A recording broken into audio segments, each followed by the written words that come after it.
baax di leen siyaar di nuyu ñi fi teew ñëpp di nuyu journalistes yi ak conseillers yi fi teew ak membres yi nga xam ne nii ci commune bi lañ dëkk ñoom it waaye nekkuñu ay conseillers ñu ngi leen di nuyu ci turu collectif bi di ànd ci dëgg ngir taxaw suñu commune ñu war a woote nag fii tey benn point de presse war a waxtaanee lenn lu jëm ci suñu commune bi. Chères autorités du Sénégal, Monsieur le ministre des collectivités territoriales, de l'aménagement, du développement et de l'aménagement des territoires, chères autorités de la région de Kaolack, chères autorités du département de Nioro-du-Rip, Monsieur le sous-préfet de l'arrondissement de Médina Sabakh, chères populations des 58 villages de la commune de Médina Sabakh, chers journalistes, chers responsables de sites de télévision locales, chers participants, tout d'abord, nous vous souhaitons au nom du collectif And ci Deug ngir taxawu sunu commune la bienvenue et vous remercions de votre présence. C'est l'occasion de vous rappeler que ce point de presse est organisé par le collectif And ci Deug ngir taxawu sunu commune qui regroupe des conseillers municipaux et de dignes fils de la commune de Médina Sabakh, dont leur seul et unique but est de défendre les intérêts de la commune de Médina Sabakh. En effet, après avoir adressé des correspondances au préfet du département de Nioro-du-Rip, au sous-préfet de l'arrondissement de Médina Sabakh et au PR de Nioro pour les informer des fautes de gestion excessivement graves commises par notre maire, M. Ibrahima Niang, sur les deniers de la localité. Nous sommes dans l'obligation de tenir ce point de presse pour informer les plus hautes autorités de notre pays, bien que les autorités du département l'auraient sommé de rembourser cet argent sous contexte de poursuites judiciaires. Parmi ces fautes de gestion, nous pouvons citer l'encaissement des frais de bornage et d'imitation par le maire sans quittance de trésor, encore moins d'ordre de recette, non versé au trésor et dépensé à sa guise, tel que indiqué dans le compte administratif 2023, où 20 000 francs seulement ont été versés au trésor, alors que tout le monde sait que nos frais de bornage et d'imitation sont à 15 000 francs et 30 000 francs. Pire encore, interrogé sur cet état de fait, il répond avoir emprunté cet argent dont nous ignorons le montant total pour régler les problèmes sociaux dont les rubriques figurent bien dans le budget. Les fautes de décaissement commises par le maire dans le projet de construction du poste de santé de Falifa, un village de la commune pour un coût de 65 millions. Pour preuve, le compte administratif 2023 révèle que plus de 55 millions ont été payés à l'entrepreneur alors que la moitié des travaux n'est même pas encore exécutée de 2022 à nos jours, ce qui ne respecte pas du tout les règles de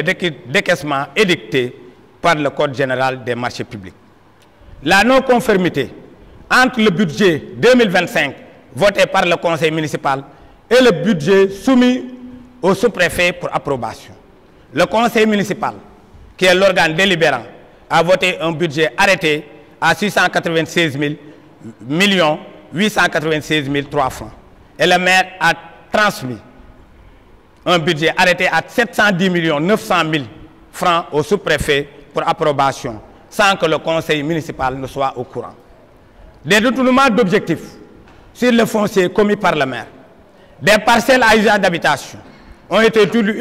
utilisées pour abriter une usine d'eau sans une désaffectation préalable du conseil municipal.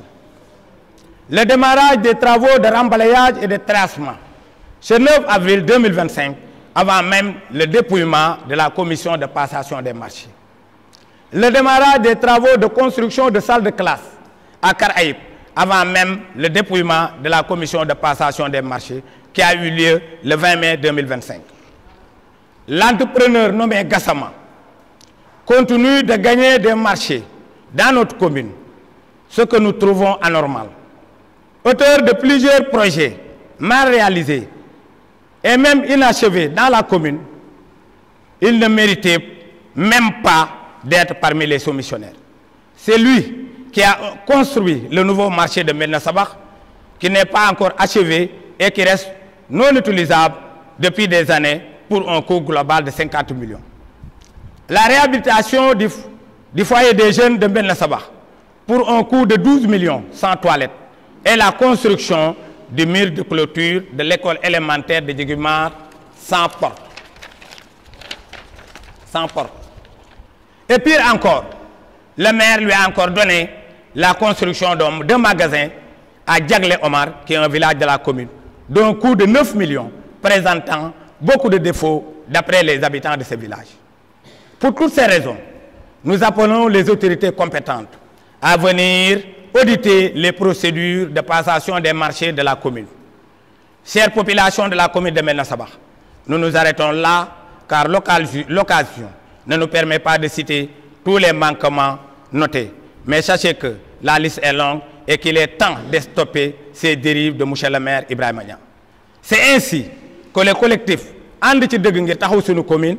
vous promet de passer à une vitesse supérieure en continuant à dérouler son plan d'action si des dispositions allant dans le sens de faire cesser ces dérives ne seront pas prises. À toutes et à tous, nous vous remercions de votre aimable attention. Nous sommes les autorités du Sénégal. Nous sommes le ministre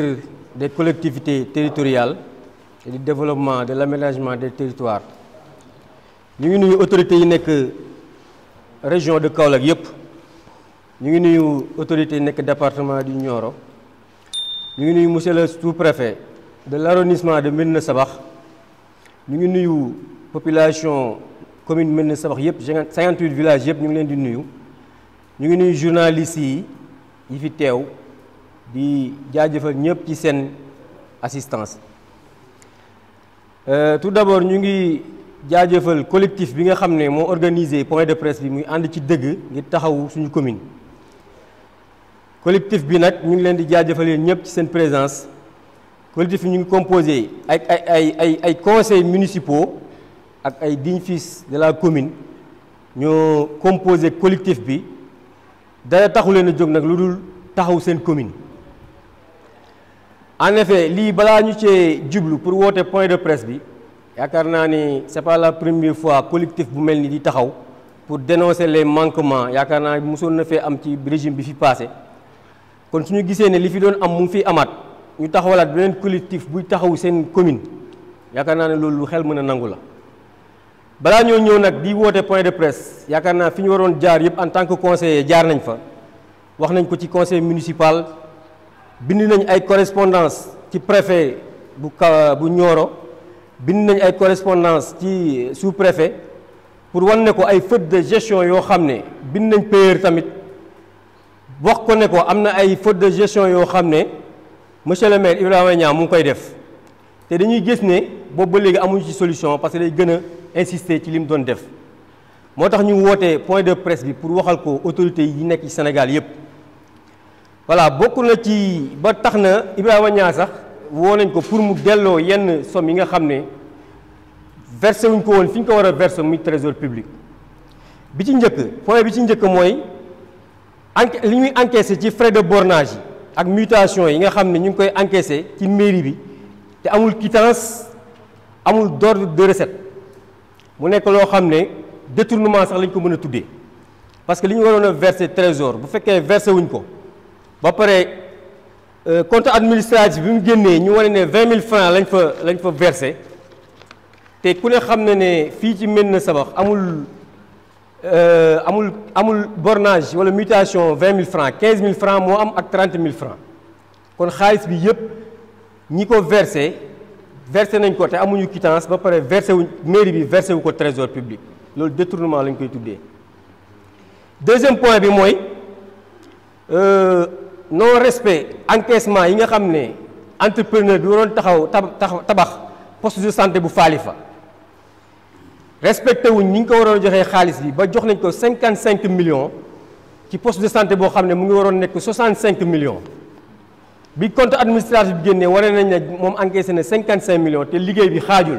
xam naa après journalistes yi dinañ indi photo yi ak vidéo yi nga xam ne hôpital bi fi mu toll te entrepreneur bi encaissé na 55 millions te loolu yëpp mënuñ ko tuddee lu dul ñàkk a respecté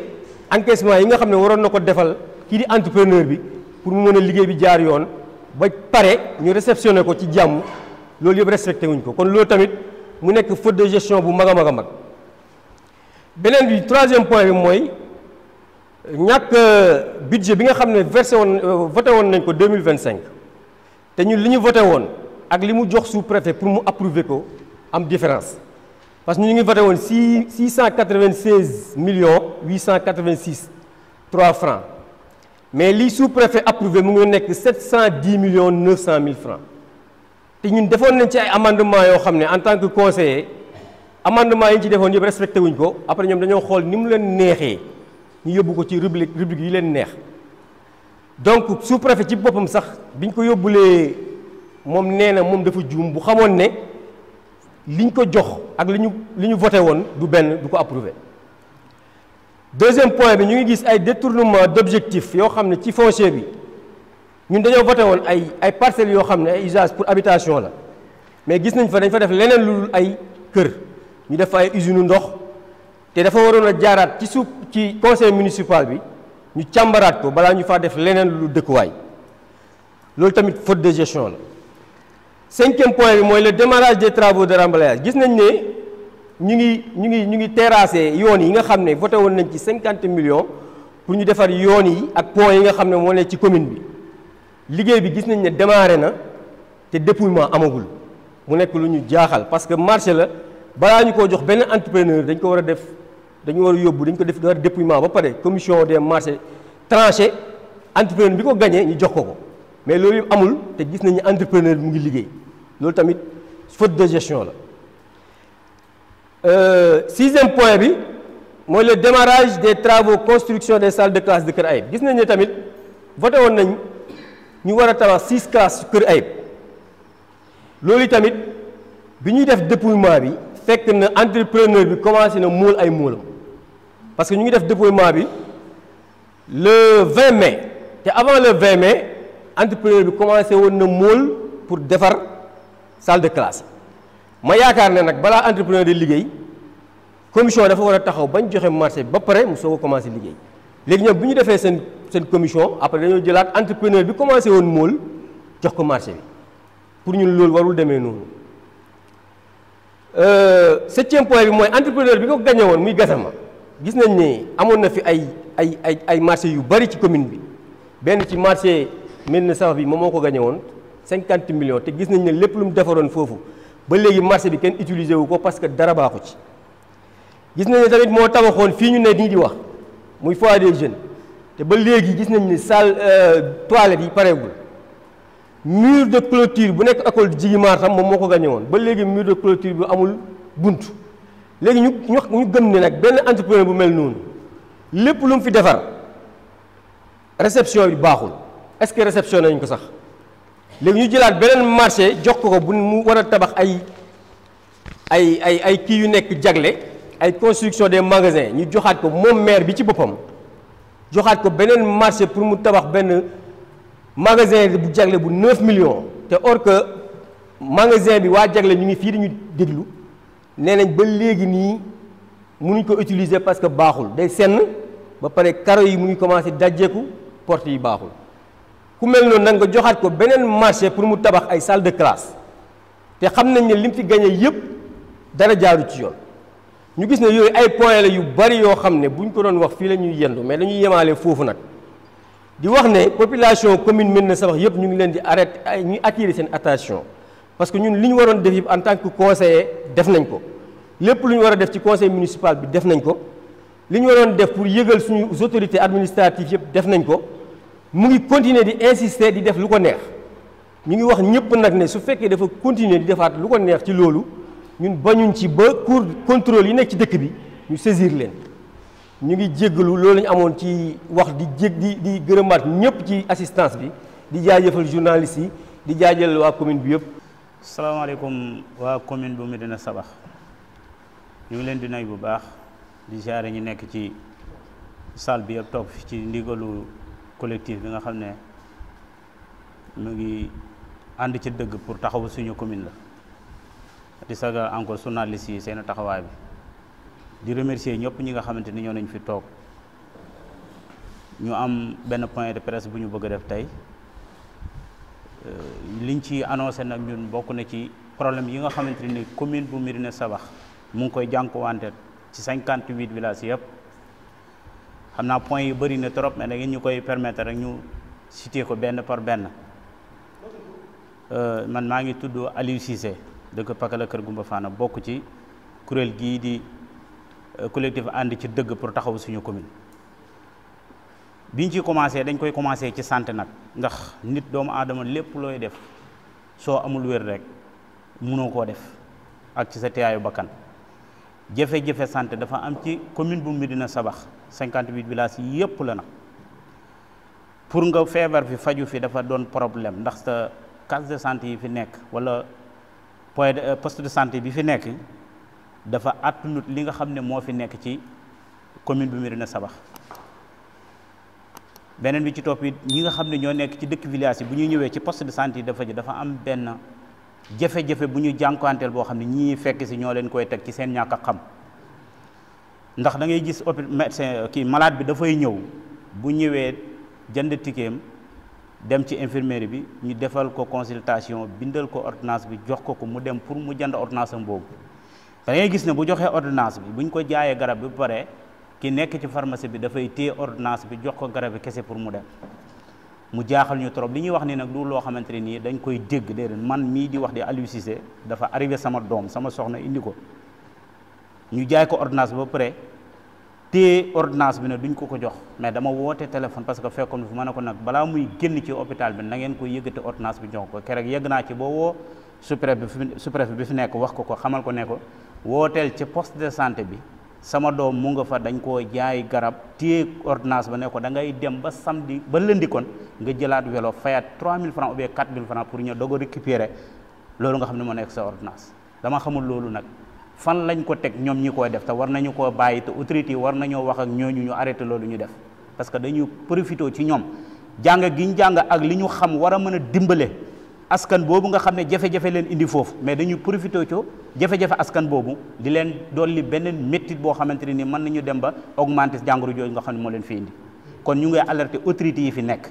nañu bàyyi xel askan bi ci autorités yenn yi ñuy fekk si ci jafe-jafe yi ñu leen di gën a teg ci seen i problème beneen bi ci topp mooy ku ci feebar fa ngay jógee ko muy wàllu yoon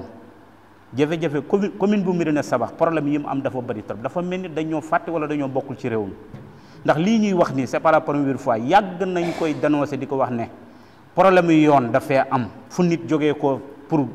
ci dëkk war a ñëw fii ci arrondissement bi problème ngay am ak fu mën a nekk nag muy ci côté penku bi ma dëkkee ci côté Pakala muy ci côté xarfu bii ba kër Sambakouta ñëpp dañoo am problème yu yoon yoo xam ne dañ économiquement maanaam commune bu Médina Sabakh dafa dee te dara warulul ko lu dee lu dul ñàkk yoon bu ñu jaar loolu nag ñu ngi alerter état bi nañu dimbale son excellence président de la République Diomaye Diakhar Faye nañu dimbalee gestuñu bu baax ak premier ministre Ousmane Sonko ci réew mi la ñu bokk ndax bu wootee jotee kenn du des gannaaw lépp loo xam ne citoyen dana ko def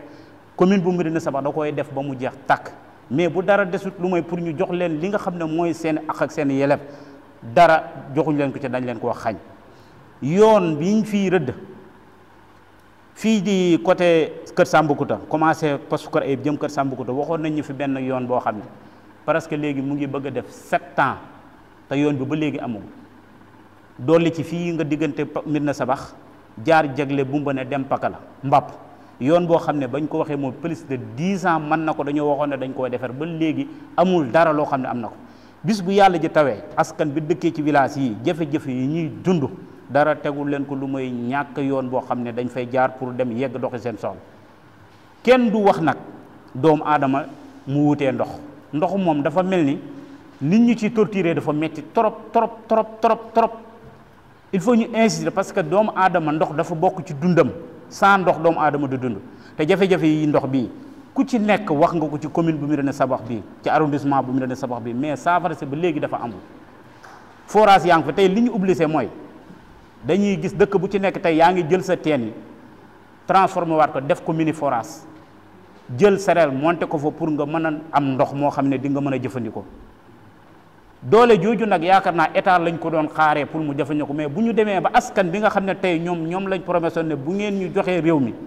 dinañu taxaw ci seen i àq ak seen i yelleef finalement mu mujjee doon loo xam ne coono la ci su ñun wax dëgg yàlla dafay nidu loo xam ne day wuteeg la ñuy waxoon kon nañu gestu beneen bi ci topp mooy wàllu sécurité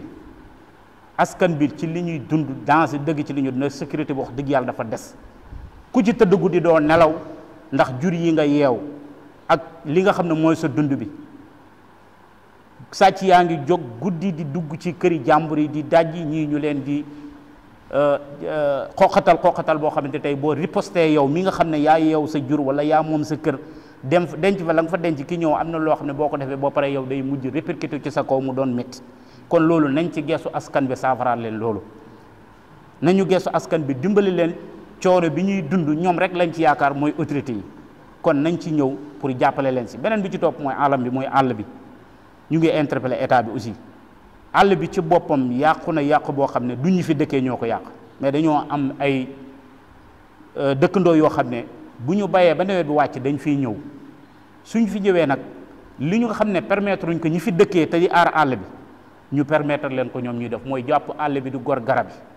àll bi benn garab boo xam ne des na fi tey bu yàlla ji tayee boo demee ci àll bi li nga amoo kër goo toog te it ku wax ndox fu muy wàcc mooy foo xam ne dafa bëri garab dama yaakaar ne comme état bi mu yéegee dafa doon wax nit ñi sensibiliser leen pour ñuy jëmbat ay garab pour réew mi war a mën a am ay garab yoo xam ne dafa ñuy permettre ñuy am ndox suñu gisee nag fii ci commune bu Médina Sabakh 58 villages yëpp dëkk boo dem àll ba boo fa tourné garab yëpp wàcce nañ te ñi ko wàccee du ñenn nag mooy ñi nga xam ne ñi fi dëkkul ñoo fi ñëw màngaan si fi jël garab yooyu di ko kodd jox seen jur gi te ñun ñi ñuy bàyyee àll bi ñu koy seere am nañu ay jur waaye permettre ñu gor ko ku ko ci gor tey bu soobee yàlla mu doon musiba ci sa kaw léegi nag 2 fois 2 mesures boobu ñu gis moom la ñu alerté état pour mu taxaw ci saafara ñu ko ci ne mu gën a gaawee parce que du benn yoon du ñaari yoon kon li nga xam ne ñu ngi koy wax dafa doon coono boo xam ne doon méttit ci askan bu commune bu Médina Sabakh ci 58 villages ñu di ko dund wala mën naa ne sax mën na gën a yaatu ci arrondissement bu Médina Sabakh yëpp jafe-jafe yi muy ndox bi ak yoon bi ak santé bi ñëpp ñoo ci am luñ ciy jon wàllu courant bi si boppam it wax dëgg yàlla wax nañ bëgg nañ ñu gestuñu ci coupure yi métti na trop ñàkk ndox bi sax mën naa wax ne ñàkk courant bu métti boobu la koy def parce que courant bi comme dañ koo branché ci ndox mi dañ ko branché ci courant bi bu courant bi coupé ndox mi dootul amati doole boo xamante dina yegg ci dëkk yi ndax dëkk yu mag yoo xam ne dañ leen a boole da ngay gis ku mel ni forage bi ma bokk muy ba sangam Thiamène 15 villages ou bien 16 villages bokk benn forage boo xam ne mën naa ne benn dëkk bu ci nekk waroon nga am sa forage sa bopp jouru julli gi ci boppam nit ñi dañoo taxaw di xaar ndox amuñu ko tey bu ñu yàlla dimbalee ñu am ndox mooy teen yooyu nga xam ne def nañ ko mini forage ci suñu doolee poos kenn joxuñu ko ñoo jël suñu ñaar dërëm ak suñu ñetti dërëm comme niñ koy defee di poste de santé yi loolu nag wax dëgg yàlla xaaruñ ci kenn ku dul état wu Sénégal moom la ñuy interpeller pour mu ñëw dimbaliñ ci loolu saafaraal ñu ko métti na trop jafe-jafe ñuy jànkuwanteel bu ñu ko doon wax fii ba suba ba ngoon du jeex kon nag comme ci lañ dëkk collectif bi tey di wax du moo fi njëkk di wax te dañuy suñu sañoon nag dafay doon kii mujj di wax ndax intervention yi la ñu soxla ci autorité yi pour ñu ñëw fi déglu. Je viens vous faire part de quelques manquements dans la gestion des affaires dans certains secteurs de développement de la commune que mon prédécesseur donc Aliou Cissé a bien expliqué donc en wolof. Le collectif veut profiter donc de l'occasion pour dénoncer ces quelques manquements dans le secteur d'abord de la santé, où les populations déplorent au niveau de certains postes de santé de la commune la confiscation des ordonnances qui leur sont prescrites et aussi des ordonnances sans cachet ni signature. Le collectif donc And Si Deug ngir taxawu suñu commune dénonce également la lenteur notée sur la réparation des ambulances en panne puis depuis plusieurs mois et surtout la mauvaise prise en charge des réparations de ces ambulances par le maire de la commune, parce que il y a des ambulances qui ont été déclarées réparées et en moins de 2 semaines qui retombent en panne. Donc ça veut dire qu'il n'y a aucun sérieux dans le suivi. Au niveau du secteur de l'eau, le collectif And Ci Deug ngir taxawu suñu commune dénonce les ruptures d'alimentation en eau fréquentes notées dans beaucoup de villages de la commune, coïncidant avec les coupures d'électricité qui sont aussi fréquentes et durent souvent plusieurs heures. Il faut noter également les fuites d'eau constatées un peu partout dans les artères sans aucune intervention de Flex Eau, qui est l'opérateur privé chargé de la gestion du secteur de l'eau ici dans notre commune. Le secteur de l'environnement également, nous tenons à lancer un appel aux eaux et forêts et chasses à veiller davantage donc, dans les éleveurs, sur les éleveurs donc, nomades, appelés les Nourunabéens, qui passent tout leur temps à couper les arbres pour leur bétail, ce qui favorise la déforestation. Et le collectif And Ci Deug ngir taxawu suñu commune sollicite au conseil municipal et aux autorités locales compétentes l'ouverture d'une carrière de sable dans la commune afin de mieux lutter contre le désensablement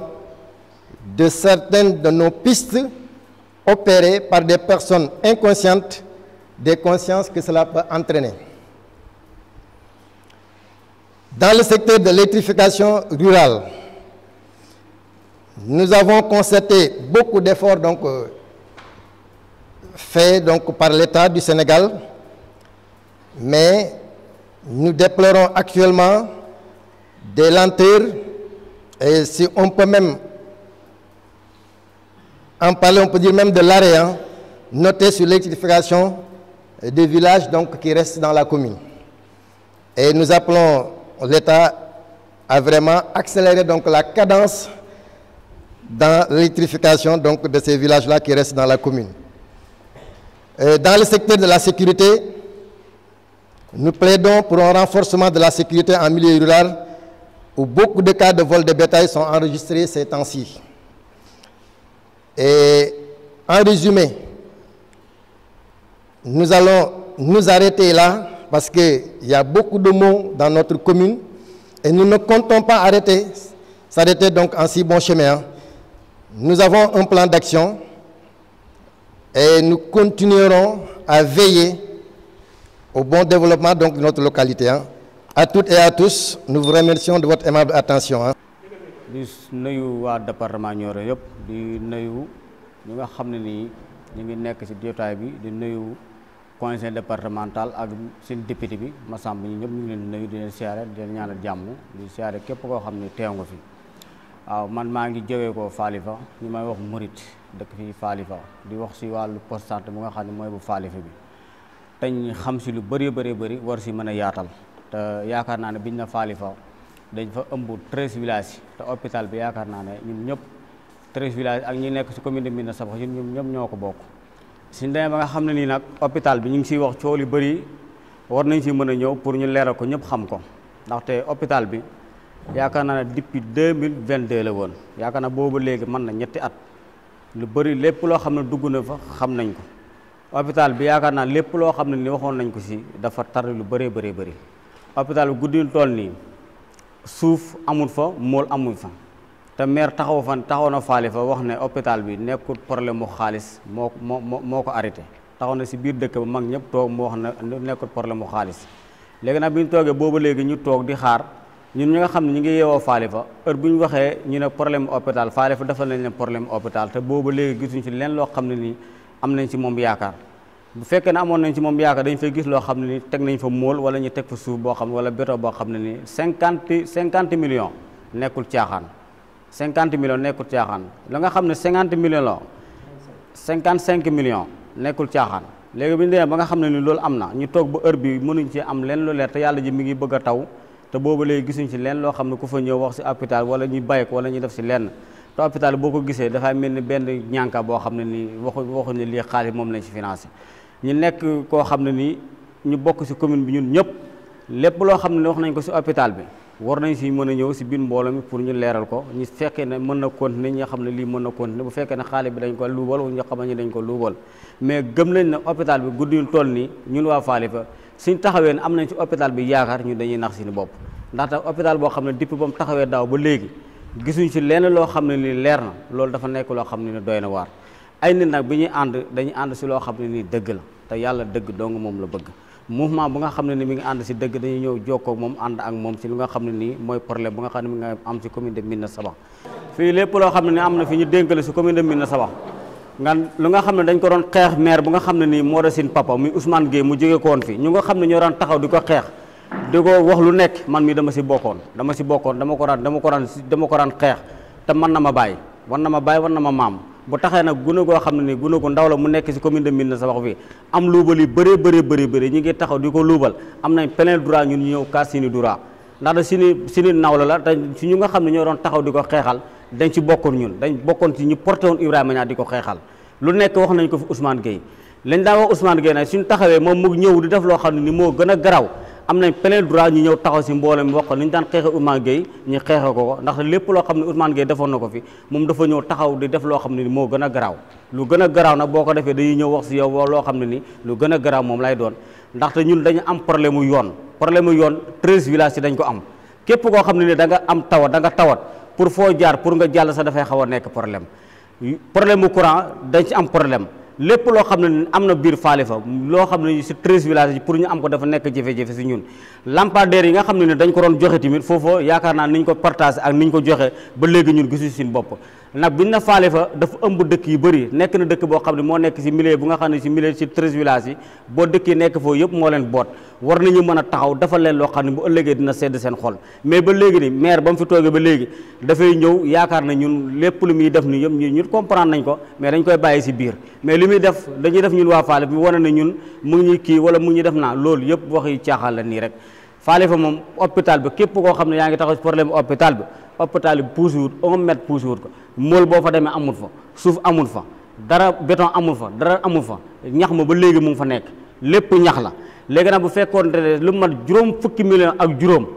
ñu ne moom lay woote ñu doon laar si jeneen ñaar fukki million mu nekk 60 nangam million 66 millions xam nga loolu 65 millions loolu nekkul caaxaan loolu du caaxaan léegi nag loolu nga jël ko si alal ñu ne turu Falifah fa lañ ko def te waa Falifah yi gisuñu xaalis bi gisuñu hôpital bi yeggut ambulance baa ngi nii mu ngi pan lii yëpp mu ngi am jafe-jafe lii problème bu fa naan la kenn mënut a xam fan la toll